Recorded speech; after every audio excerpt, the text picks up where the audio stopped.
Hello बच्चों। Paper 2 के discussion की शुरुआत करते हैं हम लोग।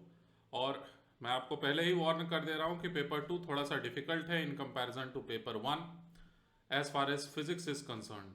ठीक। लास्ट में इस कंप्लीट डिस्कशन के एंड में जाके मैं आपको थोड़ा सा ये बताने की कोशिश करूंगा कि कितने परसेंट मार्क्स पर एस्टिमेट मैं कर रहा हूँ, क्या रैंक आ रहा होगा बच्चों का। ठीक। तो चलिए क्वेश्चन नंबर वन सबसे पहले क्वेश्चन में ये लिखा हुआ है कि ये एक क्यूबिकल कंटेनर है जिसमें पानी भरा हुआ और साइड से इस जगह से देखा जा रहा है। तो अब देखना, यहां पर एक पॉइंट ऑब्जेक्ट अगर रखा हुआ, क्वेश्चन में ऐसा कहा गया था कि 12 सेंटीमीटर की दूरी पर कॉर्नर से एक पॉइंट ऑब्जेक्ट अगर रखा हुआ है, बताना यह है कि आंखों के द्वारा कहां पर दिखेंगी दोनों इमेजेस और दोनों इमेजेस के बीच का सेपरेशन पूछा गया है। ठीक। तो कोशिश किया जाए इसको करने का। एक पार्टिकल अगर यहां पर रहेगा, यहां से निकलने वाली लाइट रेस ऐसे करके जाएंगी, ठीक है ना। यहां से लाइट रेस फिर ऐसे करके बेंड करके जो जा रही होंगी, उसमें और ज्यादा फर्दर बेंडिंग आ रहा होगा। इसी बात को मैं डिटेल में यहां पर दिखा दिया हूं अलग से। देखिए, सिर्फ एक सरफेस को मैं कंसिडर किया हूं, सपोज ए बी सरफेस से अगर हम लोग कैलकुलेशन कर पा रहे होंगे तो हर सरफेस से कर पा रहे होंगे। ये पॉइंट है ए, देखो, और यहां पर बी वाला पॉइंट है। तो ऐसे में लाइट रेज ऐसे बेंड करके जा रही होंगी। अब मेरा बस ये कहना है इस क्वेश्चन के लिए, क्वेश्चन में ऐसा कुछ भी नहीं लिखा हुआ कि how much is the separation between person and this object. So मैं यहां पर यह मान के चल रहा हूं कि लार्ज सेपरेशन है। अगर लार्ज सेपरेशन रहता है तो इन रिफ्रैक्टेड लाइट रेज में से, रिफ्रैक्टेड लाइट रेज मतलब ए बी वाले सरफेस से जो लाइट रेज बाहर निकल रही हैं, रिफ्रैक्टेड लाइट रेज में से कौन सी लाइट रेज इंफिनिटी तक पहुंच रही होंगी, जो बराबर बराबर इस एक्सिस के, अगर कोई आंख है देखने वाला तो उस आंखों तक कौन सी लाइट रेज पहुंच पा रही होंगी। तो ठीक वही लाइट रेज जो बिल्कुल पैरेलली जा रही होंगी, है ना। तो अब हमें यह ढूंढना होगा कि वो पैरेलल लाइट रेज कौन सी होंगी, और इसको मैं इसी डायग्राम में रिप्रेजेंट करने की कोशिश करता हूं। देखना जरा कि लाइट रेज अगर ऐसे करके गई, नहीं, लाइट रेज अगर बिल्कुल ऐसे करके गई और उसके बाद फिर यहां पर एक बनेगा नॉर्मल रे, नॉर्मल, ठीक। और नॉर्मल के बाद लाइट रेज ऐसे बेंड करके दिखाया जाना चाहिए कि बिल्कुल परफेक्टली हॉरिजॉन्टल हो गई हैं ऐसे। अब ये एक रिफ्रैक्टेड रे है जो कि इंफिनिटी तक पहुंचा है। अब अगर इंफिनिटी पर पहुंचा हुआ रिफ्रैक्टेड रे को अगर ऑब्जर्व किया जाएगा तो इसी के पीछे में यहां पर कहीं पर तो होना चाहिए ना इमेज, इस पॉइंट पी का। इसी रिफ्रैक्टेड रे को अगर ऑब्जर्व किया जा रहा होगा इंफिनिटी पर से, क्यों, क्वेश्चन में लिखा नहीं है कुछ भी, तो मैं ये मान के चलूंगा कि लास्ट में जाके एकदम दूर में देखा जा रहा है ऑब्जर्वर के तरफ से। तो ऑब्जर्वर डेफिनेटली रिफ्रैक्टेड रेज में से उन रिफ्रैक्टेड रेज को देख रहा है जो परफेक्टली इस हॉरिजॉन्टल डॉटेड लाइन एक्सिस के एकदम नजदीक नजदीक से होके आ रही है लाइट रेज। यानी कि प्रिंसिपल एक्सिस के, प्रिंसिपल एक्सिस कहना ठीक नहीं है, ये जो डॉटेड लाइन है उस डॉटेड लाइन के बिल्कुल पैरेलली जो लाइट रेज आ रही होंगी उन्हीं को ऑब्जर्व कर रहा होगा ऑब्जर्वर। तो ऐसे में बस मेरा यह कहना है कि इसी रिफ्रैक्टेड रे को तो पीछे एक्सटेंड करेंगे तो जहां कहीं भी आना होगा इमेज का पोजीशन वो आएगा, ठीक।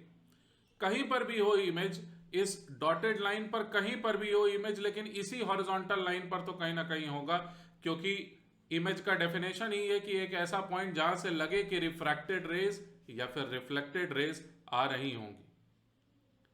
सिमिलरली इसी डायग्राम को नीचे ऐसे भी ड्रॉ किया जा सकता है कि लाइट रेज यहां से रिफ्रैक्ट होने के बाद फिर ऐसे करके जा रही हैं बिल्कुल, और इसको भी अगर एक्सटेंड करेंगे तो हमें एक दूसरा इमेज यहां पर मिलना चाहिए था आई डैश सिमेट्री से। और आई और आई डैश के बीच के सेपरेशन के बारे में बात की जा रही है, यानी कि इन्हीं दोनों पैरेलल रेज के बीच में सेपरेशन के बारे में बात की जा रही है, ठीक। इससे फर्क नहीं पड़ता कि इमेज का एग्जैक्ट डिस्टेंस कितना है इस वाले कॉर्नर से, बी वाले कॉर्नर से एग्जैक्ट डिस्टेंस कितना है इमेज का, ये इंपॉर्टेंट नहीं है। इंपॉर्टेंट मात्र ये है कि पैरेलली जाने वाली रिफ्रैक्टेड रेज जो भी होंगी उनके बीच का सेपरेशन कितना है, इतना मैं सोच पा रहा हूं। ठीक, तो इस तरह से अगर हम लोग आगे बढ़ते हैं तो इक्वेशन मतलब रे डायग्राम ऐसे बनना चाहिए। बीच में मैं नॉर्मल को कंस्ट्रक्ट कर दिया ऐसे। अब ये नॉर्मल को अगर थोड़ा सा मैं एक्सटेंड कर दूं ऐसे, तो ये वाले पॉइंट को मैं पहले नाम दे चुका हूं पॉइंट ए, ये वाला पॉइंट बना हुआ point B. Light rays refraction करने के बाद इस तरह से होके गुजर रही हैं। ये वाला एंगल बनना चाहिए 45 डिग्री, ऑब्वियसली ये वाला एंगल भी 45 डिग्रीज है। अच्छा, एक काम करते हैं ना, जितने भी एंगल्स 45 डिग्री वाले हैं उनको मैं डबल आर्क से दिखा दूंगा।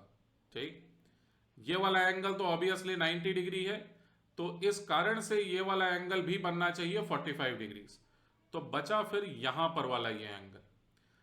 So this time this angle must be equal to this particular angle must be equal to, अब ये 45 डिग्रीज हैं, तो इतना आप समझते होंगे कि 45 डिग्रीज में, डायग्राम को थोड़ा सा एनलार्ज कर रहा हूं मैं, ये जो 45 डिग्री का एंगल है ये एक्सटीरियर एंगल है आई, और इस वाले एंगल का, इस कारण से ये वाला एंगल बना 45 डिग्रीज माइनस आई का।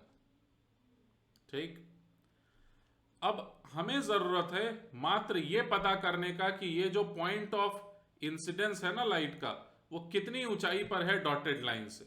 इस पॉइंट को अगर हम लोग नाम दे दें कुछ, सपोज पॉइंट P, तो P का बस हाइट हमें पता करने का जरूरत है। तो इसी डायग्राम में, अभी और थोड़ा खराब होगा डायग्राम, पूरा कंसंट्रेशन आपका डायग्राम पर रहे। ये 45 डिग्रीज माइनस आई है, ये वाला एंगल ऑलरेडी बता चुका मैं कि ये वाला एंगल 45 डिग्रीज। इस हाइट को, इस पर्टिकुलर हाइट को अगर मैं एज्यूम कर लेता हूं h, तो 2h मेरा आंसर है। इतना मानते हैं आप? इस वाले डायग्राम में क्लियरली दिख रहा है कि इस हाइट को अगर मैं h मान लेता हूं, p पॉइंट यहां पर बोला हुआ था मैं, चलो कोई नहीं, कंफ्यूजन नहीं है। अगर h हाइट इसे मैं बोल देता हूं तो this complete separation between two images must become 2 times h। अब इंटीजर आएगा कि नहीं आएगा मुझे नहीं पता, लेकिन मेरे हिसाब से this should be the ideal solution for this particular question. अच्छा, अब ये h को कैलकुलेट कैसे किया जाए हाइट्स एंड डिस्टेंसेस से। आप कंसिडर करिए ऑब्जेक्ट O, B और P वाले ट्रायंगल को। ट्रायंगल OPB को ध्यान से देखें अगर हम लोग, तो what we have is h divided by sine 45 degrees, ये वाला डिस्टेंस में लिख दिया, plus h divided by again sine of 45 degrees minus i, गलत लिख रहा हूं मैं, साइन कहां से, tan रहेगा ये, tan of 45 degrees it was, यहां पर भी tan of 45 degrees minus i must be equal to O से लेके B तक का डिस्टेंस। ये दूसरा वाला टर्म में क्या लिखा अभी जस्ट, ये वाला डिस्टेंस में लिखा। आई होप क्लियर है ये बात। Must be equal to how much, 12 centimetre, ये पहली बात। और दूसरी बात, स्नेल्स लॉ का इक्वेशन तो हमारे पास सबसे पहले डेवलप कर लेना चाहिए था हमें। साइन आई, रिफ्रैक्टिव इंडेक्स कितना दिया हुआ है, 4/3 शायद, हाँ, रिफ्रैक्टिव इंडेक्स 4/3 दिया हुआ है ऑलरेडी। तो यहां से डायरेक्ट स्नेल्स लॉ का एक इक्वेशन आ रहा है हमारे पास, sine of i multiplied by 4/3 must be equal to 1/√2। तो 2√2/3 बना क्या ये, नहीं, कैलकुलेशंस में गलत कर देता हूं अक्सर, प्रॉपरली लिख के करेंगे। 4/3 एंड देन 1/√2, बाहर में तो एयर ही है, तो 4√2 डिनोमिनेटर में रहेगा और न्यूमरेटर में 3 रहेगा।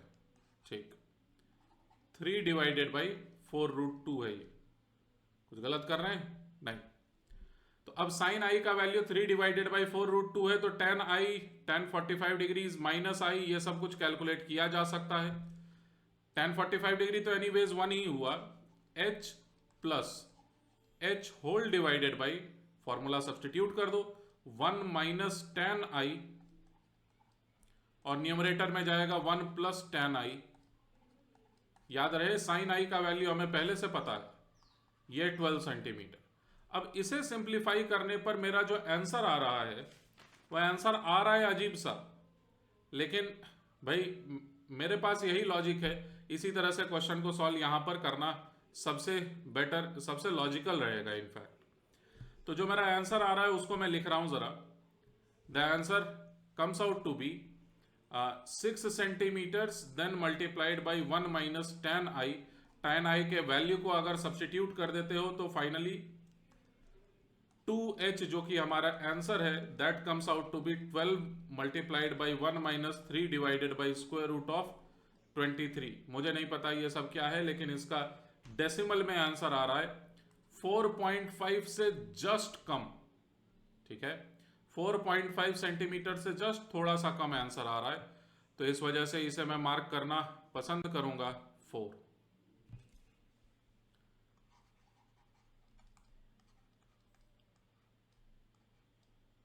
ठीक, इसका मैं प्रॉपर लॉजिक दिया मैं आपको कि क्यों मैं ऐसा कंसिडर कर रहा हूं। अच्छा, एक और इंपॉर्टेंट बात कि ये जो सेपरेशन है, मैं डिटेल कैलकुलेशन करके अगर देखूं तो मुझे ये समझ में आएगा कि ये जो सेपरेशन है ना दोनों इमेजेस के बीच में, I1 और I2 के बीच में जो सेपरेशन है, that separation will also come out to be dependent on whether the observer is looking extremely close light rays, मतलब जो जस्ट एकदम कॉर्नर से होके गुजर के आंखों तक पहुंच रही हैं, या फिर जो पैरेलली पहुंच रही हैं। तो इससे इस पर इस बात का फर्क पड़ जाएगा, आंसर पर फर्क पड़ जाएगा इस बात का कि ऑब्जर्वर कहां से देख रहा है।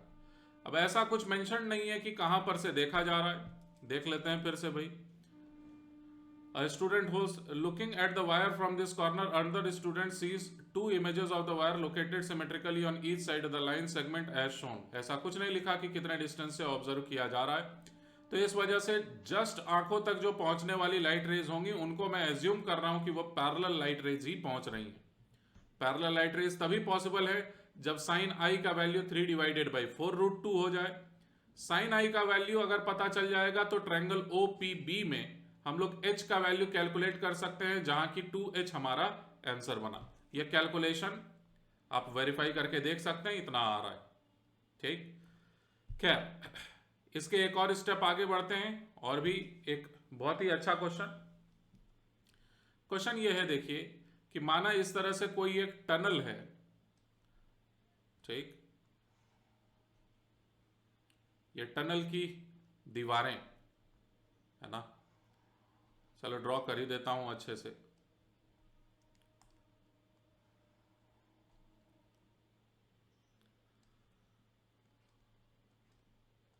ये टनल के वॉल्स हैं और उसके अंदर से होके गुजर रहा है कोई ट्रेन, एंटर कर रहा है जस्ट अभी कोई ट्रेन इस टनल के अंदर में।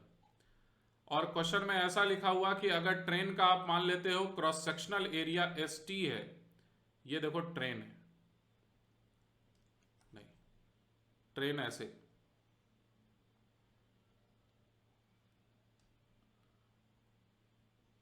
और ये हेडलाइट, नहीं हेडलाइट नजर कहां आएगा, टेल लाइट नजर आ जाएगा।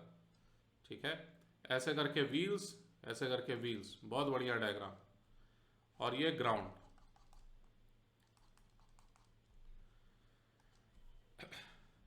चलिए परफेक्ट डायग्राम है। अब क्वेश्चन में ऐसा लिखा हुआ है कि ST मान लीजिए क्रॉस सेक्शनल एरिया ट्रेन का, और साइड में जो टोटल क्रॉस सेक्शनल एरिया है इस टनल का उसे मान लीजिए 4ST। तो जो ये बचा हुआ एरिया बच रहा यहां पर ट्रेन के अलावा वाला, जहां से एरिया, जिस एरिया से एयर बाहर निकल रहा होगा, that area must come out to be 3 times the ST, right. तो इस एरिया से हवा बाहर निकल रही है और यहां पर ट्रेन एंटर कर रहा है। और एक बहुत ही इंपॉर्टेंट स्टेटमेंट देखिए, also the air flow with respect to train is steady and laminar. Bernoulli theorem को अप्लाई करने के लिए बहुत इंपॉर्टेंट बात यह है कि फ्लो लेमिनार होना चाहिए, स्टेडी होना चाहिए। ऐसा क्वेश्चन में लिखा हुआ है कि विथ रेस्पेक्ट टू ट्रेन ही ऐसा है, तो ट्रेन के रेस्पेक्ट में ही आप बर्नौली थ्योरम को अप्लाई कर सकते हो। ठीक, तो चलिए हम लोग करना शुरू करते हैं relative to train. Relative to train हम लोग 2 पॉइंट्स को कंसिडर करेंगे और उसके बाद बर्नौलीज इक्वेशन लिखने के बाद आंसर आ जाएगा। ये दो पॉइंट्स को कंसिडर कर रहा हूं मैं। ये पॉइंट नंबर 1 है सपोज, ठीक, कहां लिखा जाए, ये पॉइंट नंबर 1 है और ये पॉइंट नंबर 2। पॉइंट नंबर 1 से रिलेटिव टू ग्राउंड जो एयर बाहर निकल रही है, रिलेटिव टू ग्राउंड जो एयर का फ्लो बाहर की तरफ है उसका स्पीड कितना होगा। तो ट्रेन का स्पीड दिया हुआ था vt, t फॉर ट्रेन। तो vt का स्पीड अगर ट्रेन का है तो ट्रेन के जस्ट आगे में जो एयर का पोर्शन है वो vt के वेलोसिटी से आगे जा रहा होगा। तो st multiplied by vt, this must be equal to 3 times st then multiplied by v out. This is the velocity with which air is coming out of this area of that empty tunnel. जहां पर train नहीं है वहां से जो air flow करके बाहर निकल रहा होगा उसका स्पीड इस इक्वेशन से पता चलेगा। v out का वैल्यू पता चला हमें vt डिवाइडेड बाई 3। लेकिन याद रहे ट्रेन के रिस्पेक्ट में बर्नौली थ्योरम लगाना, अप्लाई करना अलाउड है। तो रिलेटिव टू ट्रेन अगर हम लोग देख रहे होंगे तो v आउट कितना नजर आएगा। रिलेटिव टू ट्रेन अगर हम लोग देख रहे होंगे v आउट कितना नजर आएगा। फिर से बाहर की तरफ की जो वेलोसिटी है ग्राउंड के रेस्पेक्ट में वो vt बाई 3 है और ट्रेन लगातार अंदर की तरफ एंटर कर रहा, तो v आउट का वैल्यू कितना निकल के आएगा, तो 4vt डिवाइडेड बाई 3। और 2 वाले पॉइंट पर ग्राउंड के रेस्पेक्ट में वेलोसिटी कितनी, 2 वाले पॉइंट पर 0, इसीलिए रिलेटिव टू ट्रेन देखेंगे तो 2 वाले पॉइंट की वेलोसिटी ट्रेन के रिलेटिव में देख रहे हैं तो vt दिखेगा। तो अब इन दो वेलोसिटीज का आप यूज करके बर्नौलीज इक्वेशन यूज कर सकते हो, ठीक। आप इन दो पुराने दिए हुए इक्वेशंस का यूज करके बर्नौलीज इक्वेशन अप्लाई करोगे और उसके बाद इक्वेशन डेवलप करके आंसर तक पहुंच जाओगे। तो चलो मैं भी कर रहा हूं यूजिंग बर्नौलीज इक्वेशन।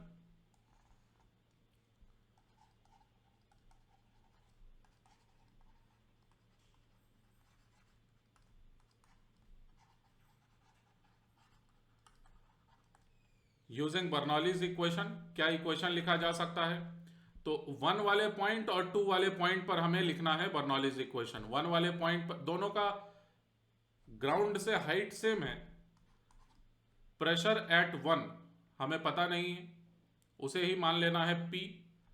उसके बाद फिर प्रेशर एट 1 पता नहीं है हमें, प्लस रो जी एच लिखने का जरूरत नहीं, वहीं पर हाइट को हम लोग 0 मान लेते हैं, चलो, plus half rho into 4vt by 3 का होल स्क्वायर, सही है। Must be equal to second वाले पॉइंट पर का प्रेशर गारंटीड है एटमॉस्फेरिक प्रेशर के बराबर, प्लस कितने वेलोसिटी से वो एयर पीछे जा रहा, vt के वेलोसिटी से, तो हाफ रो vt का स्क्वायर। सिंप्लीफाई किए जाने पर इक्वेशन बनता है हमारे पास p equals to P naught plus, चलो सॉल्व करते हैं, 1/2 रो vt का स्क्वायर, ये तो रहेगा ही, 1 माइनस 16/9 रहेगा, हाँ 16/9, ये बन गया फाइनली माइनस 7/9 है ना। तो बाहर में लिखा माइनस, ये बना 7 डिवाइडेड बाई 9। देखिए ऑप्शन मतलब क्वेश्चन में क्या कहा गया था पता करने के लिए, 7/2 times n, P naught minus P equals to 7/2 times n, 7/2 times n, तो n का वैल्यू यही तो बना, this is actually capital N, 9। तो मेरा आंसर आया इस क्वेश्चन के लिए n का value 9, n equals to 9, 9 is my correct answer, ये आंसर। आई होप क्लियर भी है आपको। क्वेश्चन नंबर 2 हम लोगों ने सॉल्व किया। क्वेश्चन नंबर 3 देखने में डिफिकल्ट है, आसान, ठीक है ना। क्वेश्चन नंबर 3 में सॉल्व करने जाओगे तो आपको यह समझ में आएगा कि जब पार्टिकल इक्विलिब्रियम में आ चुका है तब के बारे में डिस्कशन करना है। तो जब एक एक ड्रॉप अगर इक्विलिब्रियम में होगा तो उस पर लगने वाला Q इंटू E वाला फोर्स एग्जैक्टली कैंसिल कर देना चाहिए, चूंकि वो पार्टिकल इक्विलिब्रियम में है। Q इंटू ई वाला फोर्स एग्जैक्टली कैंसिल कर देना चाहिए उस पार्टिकल के ग्रेविटेशनल पुल को, यानी mg को, वेट को। कितना वैल्यू लिखा जाए? 4/3 पाई रेडियस का cube, 4/3 pi R cube radius of each drop to B multiplied by density of that oil, जिसका वैल्यू दिया हुआ है क्वेश्चन में, शायद 800 दिया है, 900 दिया है। इसके अलावा ये अभी तक मास लिख लिया हम लोग, मल्टीप्लाइड बाई जी, जी का वैल्यू 10 मीटर पर सेकेंड स्क्वायर ले लेंगे हम लोग। अच्छा, इलेक्ट्रिक फील्ड नहीं दिया हुआ, इलेक्ट्रिक फील्ड दोनों प्लेट्स के बीच में नहीं दिया हुआ है, तो इलेक्ट्रिक फील्ड एक्चुअली में दिया हुआ है। इलेक्ट्रिक फील्ड का वैल्यू हम लोग देखो अलग से लिख ले रहे हैं। इलेक्ट्रिक फील्ड का value 200 volt divided by 0.01 metre electric field हो गया। रेडियस का वैल्यू दिया हुआ है 8 इंटू 10⁻⁻7 मीटर, 8 इंटू 10⁻⁻7 मीटर में। डेंसिटी का वैल्यू रो, डेंसिटी का वैल्यू अभी बताया 900 kg पर मीटर क्यूब, जी का वैल्यू 10 मीटर पर सेकेंड स्क्वायर। सारी चीजों को सब्स्टिट्यूट कर दीजिए, क्यू का वैल्यू मिल जाएगा और फाइनल आंसर इज, आंसर का मतलब है नंबर ऑफ इलेक्ट्रॉन्स कितने हैं, ये कैसे पता चलेगा? Q divided by electronic charge कर दो। ठीक, तो इस तरह से सिंप्लीफाई किए जाने पर जो फाइनल हमारा आंसर आ रहा है वो है 6.03। This is actually equal to 6। Q का वैल्यू आप कैसे कैलकुलेट करोगे? ये रहा इक्वेशन हमारे पास, सारे वैल्यूज को सब्स्टिट्यूट कर दीजिए। क्यू का वैल्यू आ जाएगा, क्यू तो total charge on that particular drop आ गया, उसमें कितने सारे इलेक्ट्रॉन से ये पूछा जाए अगर, तो उसको इलेक्ट्रॉनिक चार्ज से आप डिवाइड कर दोगे, फाइनल आंसर बना हमारे पास 6 का। आगे बढ़े, question number 4, hot air balloon carrying some passengers, another question for binomial expansion. तो जरा शुरुआत से मैं लिख दूं, बस क्लास 11 12 को कैटेगराइज कर देता हूं, ठीक है ना। ये ऑब्वियसली ज्योमेट्रिकल ऑप्टिक्स क्लास 12 का,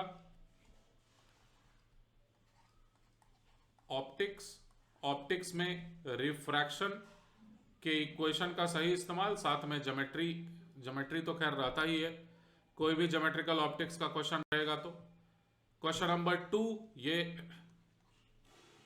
क्लास 11th का क्वेश्चन फ्लूइड मैकेनिक्स का, जिसमें कि फ्लूइड फ्लो के कंसेप्ट्स का यूज करना है, फ्लूइड फ्लो, ठीक है। क्वेश्चन नंबर 3 में मिल्टन ऑयल ड्रॉप एक्सपेरिमेंट है, ये क्लास 11th के केमिस्ट्री के बुक में भी लिखा हुआ है इसके बारे में, स्ट्रक्चर ऑफ एटम चैप्टर में। हालांकि ये है क्लास 12th का इलेक्ट्रोस्टैटिक का, इलेक्ट्रोस्टैटिक के कंसेप्ट्स इसमें इन्वॉल्व हैं, और mg का फोर्स QE को बैलेंस कर लिया, तो न्यूटन्स लॉ का एकदम बेसिक है, उसे लिखा नहीं जाता अक्सर। खैर, अब आता है फ्लूइड मैकेनिक्स। फ्लूइड मैकेनिक्स में जो जनरल रिजल्ट्स हैं उनका कई बार यूज आ चुका है अभी तक पेपर में। कहने का मतलब, कई सारे क्वेश्चंस को करने के बाद जो हम लोग बातों को सीखते हैं, वो जो फाइनल स्टेटमेंट्स होते हैं सीखने वाले, उनका कई बार यूज आ चुका है अभी तक पेपर में। तो ये जो क्वेश्चन है एक्चुअली क्लास 11th का, based on buoyancy, Archimedes principal, floating etcetera. तो आर्किमिडीज प्रिंसिपल में लिख लिया,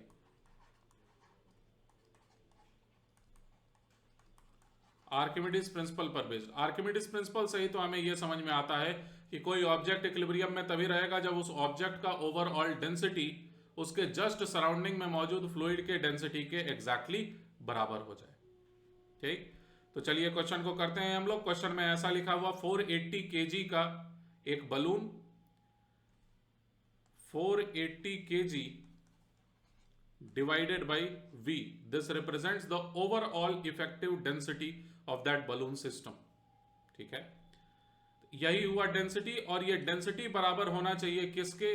रो naught e to the power minus, अब क्वेश्चन में लिखा हुआ है 100 मीटर की ऊंचाई पर जाके वो इक्विलिब्रियम में एस्टैब्लिश्ड था, तो 100 metre divided by h naught, पहला इक्वेशन। ठीक, क्वेश्चन में फिर ये कहा गया कि कितने सारे उसमें केजी हटा दिए जाए कितने सारे 1 kg को हटा दिया जाएगा इस बलून सिस्टम से, ताकि यही हाइट इस बार 150 मीटर का हो जाएगा।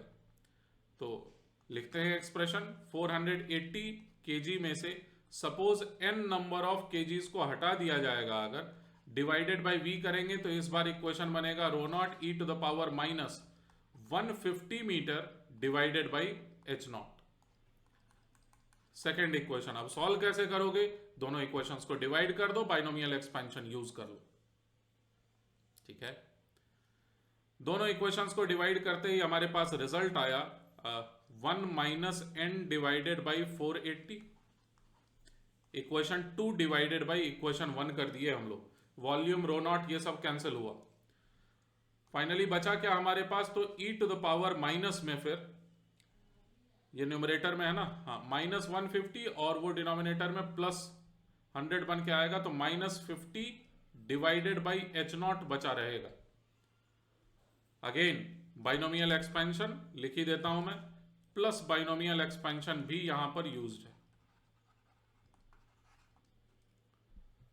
तो e to the power x, अब देखो ना तुम h नॉट का वैल्यू कितना है, h नॉट का वैल्यू है दिया हुआ 6000 मीटर, तो 50 मीटर डिवाइडेड बाई 6000 मीटर, ये तो बहुत ही स्मॉल हुआ। e to the power x का एक्सपेंशन 1 प्लस x, बस बाकी सारे एक्सपेंशन वाले टर्म्स को हम लोग नेग्लेक्ट कर सकते हैं। तो ये बन जाएगा 1 minus x 1 divided by 50 divided by 6000। कुछ रहा ही नहीं क्वेश्चन में अब, है ना। इसे सॉल्व करें आप, n का वैल्यू आपको मिलेगा, कितना आ रहा था, 4 के बराबर। n का वैल्यू मेरा आ रहा था 4 के बराबर, आएगा क्या, 4 यहां पर सब्सटीट्यूट करेंगे 1/20 मतलब, हाँ, और यहां पर 4, यहां पर ये कितना आ रहा है 120, परफेक्ट, 0 0 कैंसिल हुआ, 120 सब कुछ सही है। n का वैल्यू 4 ही सही आंसर है। तो फाइनल आंसर में लिखूं यहां पर, answer is 4, answer is 4। Question number 4 को हमने सॉल्व किया। Question number 5 one of the finest questions, लेकिन थोड़ा सा हेल्प भी यहीं पर किया हुआ है। ठीक, तो थोड़ा कैलकुलेशन बेस्ड क्वेश्चन है, ध्यान से देखना। आई होप आप क्वेश्चन को एकदम थॉरोली पढ़ चुके हैं, ठीक है ना, तो ही सॉल्यूशन को बताने का कोई मतलब है। मैं यहाँ पर वीडियो में आपको समय नहीं दे सकता कि आप प्रॉपरली क्वेश्चन को पढ़ें। आप बिल्कुल वीडियो को पॉज करके क्वेश्चन को पढ़ लीजिए अच्छे से, अपना बेस्ट अटेम्प्ट भी दे दीजिए अगर अभी तक नहीं दिए हुए हैं तो। अल्टीमेट पर्पस होता है हमारा सीखना चीजों को, है ना। चलिए, तो इस डाइपोल के वजह से इस चार्ज पर लगने वाला फोर्स इस डायरेक्शन में होगा, इसको मैं लिखा force due to the dipole. एक फोर्स mg का डायरेक्ट नीचे की तरफ लग रहा होगा, और तीसरा फोर्स टेंशन वाला फोर्स जो कि स्ट्रिंग के ही अलोंग लग रहा होगा। ठीक है, अब देखिए इक्वेशंस कैसे फ्रेम करेंगे। इस एंगल को मैं बस थोड़ी देर के लिए मान लेता हूं, सपोज वो एंगल अल्फा लिखा हुआ है ना, इस वाले एंगल को मैं बीटा मान लेता हूं। दिख रहा है कौन से एंगल को बीटा माना, तो बीटा का वैल्यू बताया जा सकता है आसानी से। आइसोसेलेस ट्रायंगल एक्चुअली में बना था alpha plus 2 beta must be equal to pi, because of which beta became pi by 2 minus alpha by 2। याद रखना जरा इसे। अब एंगल्स को ढूंढते हैं एक एक करके। तो देखिए ये वाला angle, this angle is actually pi minus alpha, while this angle became, इस एंगल को ध्यान से देखें पुराने वाले डायग्राम से, एक एंगल बीटा लिखा ना, तो बीटा के जस्ट दूसरे साइड वाला एंगल यानी कि पाई माइनस बीटा है ये। तो इक्वेशन हम लोग तुरंत सबसे पहले क्या डेवलप कर सकते हैं, जैसा कि क्वेश्चन में लिखा हुआ है उसी के मुताबिक। Note that for the 3 coplanar forces के, ये क्या नाम था, लेमेज थ्योरम, ठीक है, ये लेमेज थ्योरम लिखा हुआ है बस। तो उसी थ्योरम का यूज करके मैं इक्वेशन ये डेवलप कर सकता हूं कि force due to dipole if gets divided by sine of pi minus alpha, pi minus alpha लिखो चाहे अल्फा लिखो बात बराबर है, must be equal to mg whole divided by sine of pi minus beta. Again केवल sine beta बिल्कुल लिख सकते हैं, ठीक। अब F डाइपोल है कितना, फोर्स ड्यू टू डाइपोल है कितना, ये बताया जा सकता है। डाइपोल के वजह से लगने वाला force 2L sign alpha by 2 के डिस्टेंस पर डाइपोल के ही डायरेक्शन में। तो आप इलेक्ट्रिक फील्ड का फॉर्मूला जानते हैं, इलेक्ट्रिक फील्ड के फॉर्मूले को यहां पर रिप्लेस कर दीजिए बस। हमारे पास जो इक्वेशन बनेगा यहां से वो देखो क्या रहेगा, small q into P divided by 2 pi epsilon not. अब साइन अल्फा पहले से लिखा हुआ था और जो डिस्टेंस लिखा हुआ है ना, डिस्टेंस लिखा हुआ था 2L sine of alpha by 2, इतने पूरे का होल क्यूब। थोड़ा सा कॉम्प्लेक्स है ये, must be equated with mg divided by sine beta, mg divided by sine beta. ये एक इक्वेशन को पहले से फ्रेम करके हम लोग रखे हुए। अब क्वेश्चन में निकालने के लिए क्या कहा गया, इस पर जरा ध्यान दिया जाए। क्वेश्चन में यह कहा गया निकालने के लिए, then find the if the work done in bringing the dipole to this position is this. तो वर्क डन कितना होगा, वर्क डन उतना ही होगा जितना टोटल स्टोर्ड पोटेंशियल एनर्जी होगा पुराने वाले सिचुएशन के कंपैरिजन में।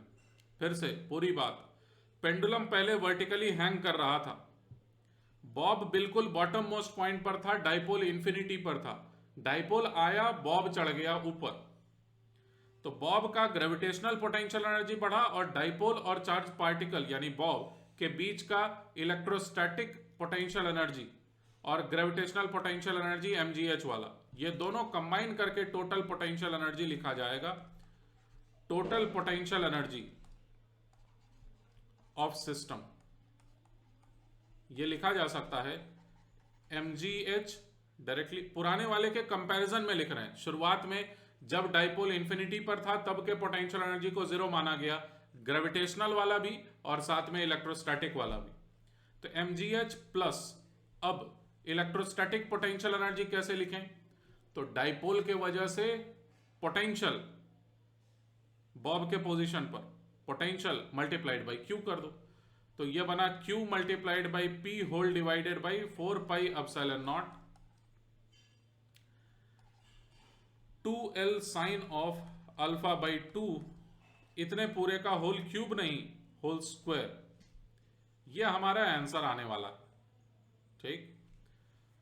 अब इस आंसर तक, फाइनल आंसर तक पहुंचा कैसे जाए।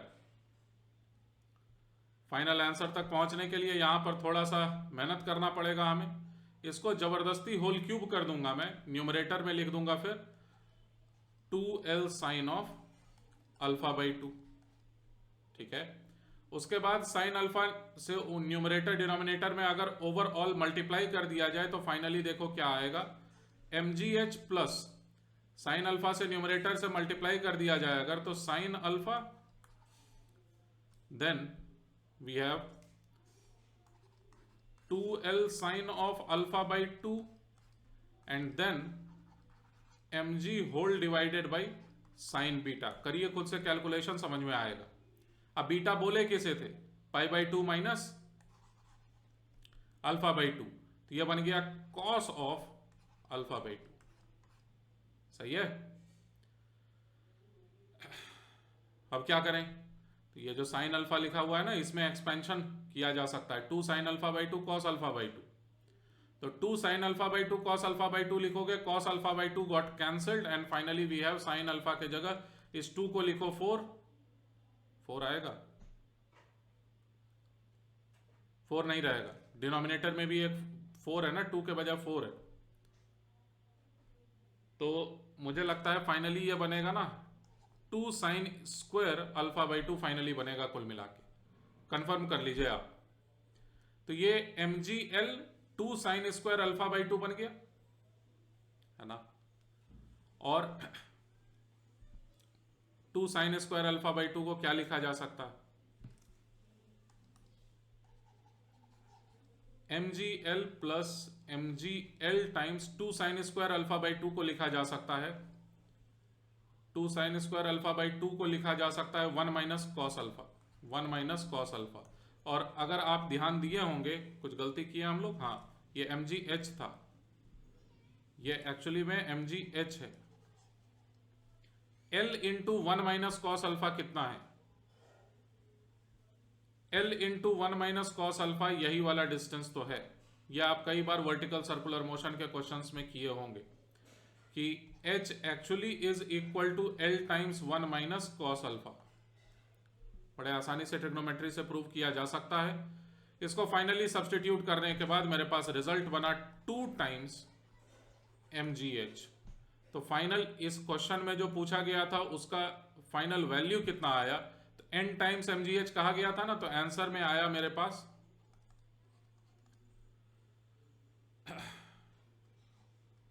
2 आ रहा है मेरा आंसर। लेकिन बस मैं एक बार यहां पर वेरीफाई करना पहले पसंद करूंगा। यहां पर कैलकुलेशन हम लोग थोड़ा सा तेजी से किए थे, है कि नहीं? तो 4 को 2 पाई यहां पर अगर लिख दिया जाए 2 कैंसिल करके, तो ये पूरी तरह से मैच कर जाएगा mg divided by sine beta, और उसके बाद फिर 2 यहां पर एक एक्स्ट्रा बचेगा साइन अल्फा वाला। साइन अल्फा वाला 2 यहां पर बच जाएगा, तो 2 sine alpha by 2 cos alpha by 2, cos alpha by 2 cancel, 2 sine square alpha by 2। 2 sine square alpha by 2 को बिल्कुल लिखा जा सकता है 1 - cos अल्फा। मुझे तो सही लग रहा है 2 mgh फाइनल आंसर। तो 2 हमारा आंसर की में रिपोर्ट करने वाला आंसर बना। चलिए, आई होप आपको क्लियर है। नया क्वेश्चन थर्मोडायनेमिक्स का, आइडियल गैस के इक्वेशंस का यूज कर रहे होंगे हम लोग।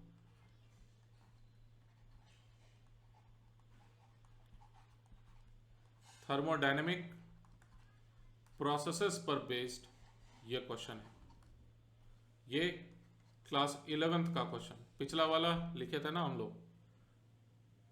पिछला वाला क्वेश्चन एक्चुअली में क्लास 12th के इलेक्ट्रोस्टैटिक्स का माना जाएगा।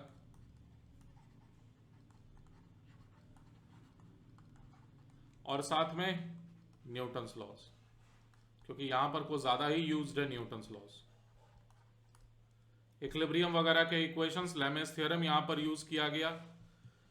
वो तो भला हो क्वेश्चन में लिखा हुआ था पहले से यूज करना है। चलिए इस क्वेश्चन को करने की कोशिश करते हैं। इस क्वेश्चन में यह कहा गया कि ऊपर में नीचे में दोनों जगह पर सेम अमाउंट का सेम गैस मौजूद है, ठीक। दोनों का ही टेम्परेचर 300 केल्विन, दोनों जगहों का टेम्परेचर 300 केल्विन ऐसा लिखा हुआ, परफेक्ट। अब इस पिस्टन को जस्ट रिलीज कर दिया जाता है, तो रिलीज कर दिए जाने के बाद ये थोड़ा सा नीचे आ चुका होगा, शायद यहां पर, है ना, ये थोड़ा सा नीचे आ चुका होगा, और इस जगह का अब नया प्रेशर रहेगा अगर P1, और इस पुराने जगह का अगर नया प्रेशर रहेगा P2। तो नया इक्वेशन बनता ये है हमारे पास कि P1 minus P2 multiplied by the area must be equal to P1 minus P2 multiplied by the area must be equal to mg। ये रहा पहला इक्वेशन। और दूसरा इक्वेशन हम लोग डेवलप करेंगे कैसे,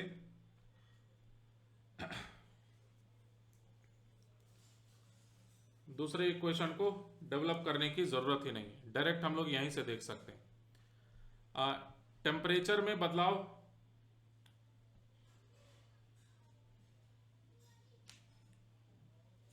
अच्छा एक बार शुरू से जरा एकदम ध्यान से सुन लेना मेरी बातों को। पूरी तरह से ये क्वेश्चन में लिखा हुआ thermally isolated cylindrical closed vessel, properly करना चाहिए था हमें क्वेश्चन को।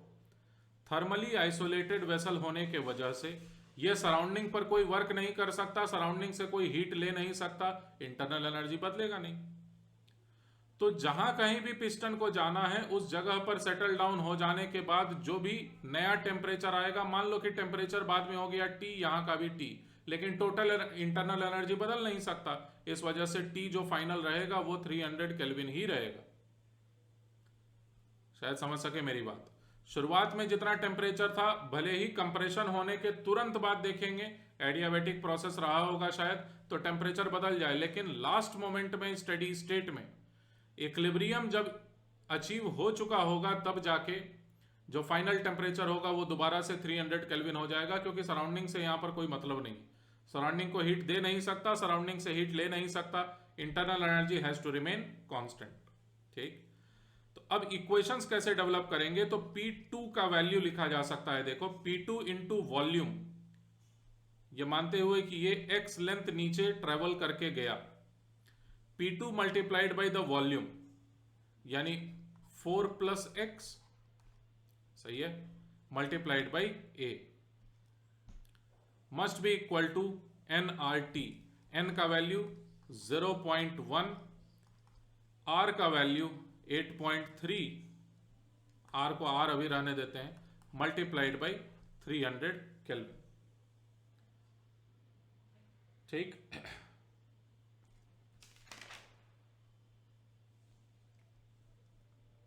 केल्विन। एक इक्वेशन ये बना और दूसरा इक्वेशन बनेगा P1 then multiplied by 4 minus x to B multiplied by a, 0.1 into R into 300।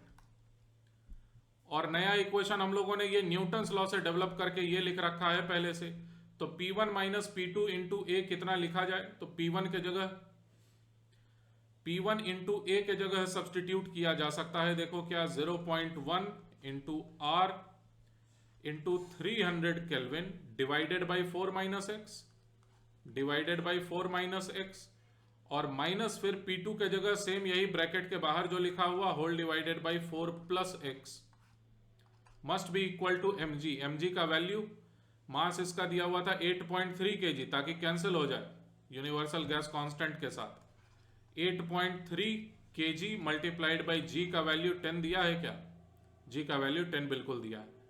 तो इस इक्वेशन को करिए सिंप्लीफाई, x का वैल्यू जो आ रहा है मेरे पास वो है x, क्वाड्रेटिक एक बनेगा, x में एक नेगेटिव रूट आ जाएगा, दूसरा पॉजिटिव वाला रूट रहेगा, x का वैल्यू फाइनल बना 2 के बराबर, आंसर हमारा 2। तो इस तरह से क्वेश्चन नंबर 1 से लेके 6 तक का डिस्कशन किए हम लोग पेपर 2 में।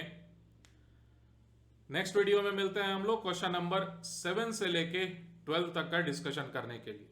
सी यू इन नेक्स्ट वीडियो।